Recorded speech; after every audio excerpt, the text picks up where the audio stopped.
to Alberta now, as the UCP leader Danielle Smith will square off with the NDP leader Rachel Notley tonight. A leaders' debate that takes place with just over a week left in the provincial campaign. Now, from the beginning, pollsters said this was going to be a tight race, and the latest numbers suggest that remains true today. So what does each leader need to accomplish with this debate? To break that down, we're now joined by polls analyst Éric Grenier, the man behind the Writ. Éric, thank you for joining us. Good to be here.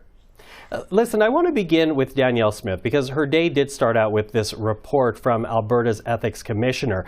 And the commissioner concluded that Smith violated conflict of interest rules by speaking with her justice minister. And this was about a preacher who was charged for inciting protesters at the Coutts blockade. He was subsequently found guilty of mischief. But I wonder, how does this help or hinder her campaign going into tonight's debate? It certainly doesn't help.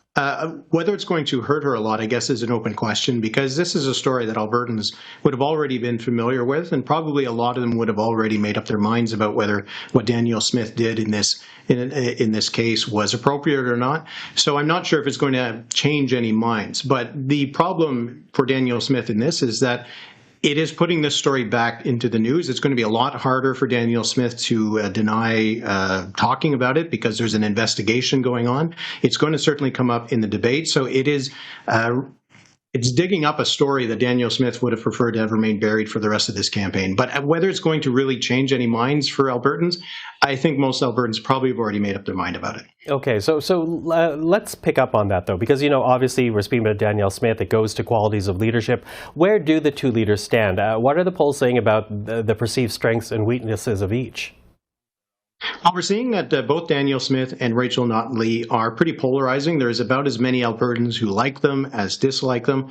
For Danielle Smith, we've seen that her numbers have gotten a little bit worse as the campaign has rolled on. Polls that ask whether people's opinions have improved or worsened since the beginning of the campaign, all of them are showing that Danielle Smith is getting more people who say their opinion has worsened, whereas Rachel Notley is more or less breaking even. Even some of the polls show that there's a net improvement in her image. But in terms of the strength and weaknesses of both of them, you see in polls when asked which leader do Albertans trust to handle this issue or another, Danielle Smith does better on issues like crime and public safety, on the economy, whereas Rachel Notley does well on healthcare, education, the environment, things like that. So I think that is what we'll probably see as the focus of each of their talking points in the debate. But I really do think that this campaign comes down to a question of character and judgment rather than on the issues. Oh, okay, so that said, what is important then, or for each candidate, what do they actually need to do in tonight's debate?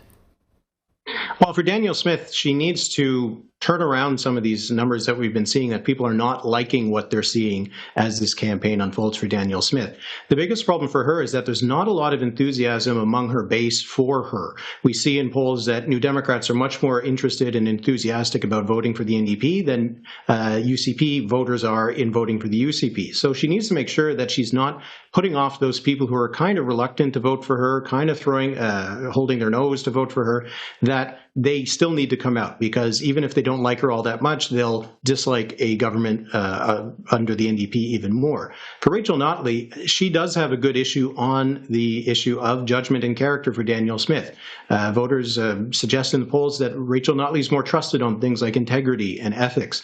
So if she can keep hammering home the message that you can't trust Danielle Smith for another 4 years, that you never know what she's going to do or say next, that could be a pretty powerful message for the New Democrats. And so far, it seems to be working in terms of dragging down Danielle Smith's personal numbers, but it hasn't moved the polls yet. Okay, not yet, and there's only about 10 days of campaigning before voting day. What will you be watching out for then, Éric? Well, I guess it will be to see what approach the two leaders are going to take. This is Rachel Notley's third debate as a leader, since she's been around for since before the 2015 election. And she was able to use the debate in 2015 with Jim Prentice to her advantage. There was that famous math is difficult comment that Jim Prentice made that really kind of crystallized the issue that the PCs were looking arrogant and out of touch. So for Rachel Notley, it's whether she can get Danielle Smith to do something like that again. And for Danielle Smith, it's about whether she can really just hold her own for a 2-hour debate, not make any mistakes, not say anything that is going to get her into trouble, because she tends to say things that get her into trouble. She was at a candidate forum in her own riding just a few days ago talking about mortgage rates and, again, saying things that didn't really make all that much sense. So for her, it's just about being disciplined. And for Rachel Notley, it's about taking advantage of whatever Danielle Smith says over the course of the debate that could just be another controversy that unfolds over the next few days. Okay, well, we're watching, and people can watch the debate right here on CPAC. Éric Grenier, thank you for the time. Thank you.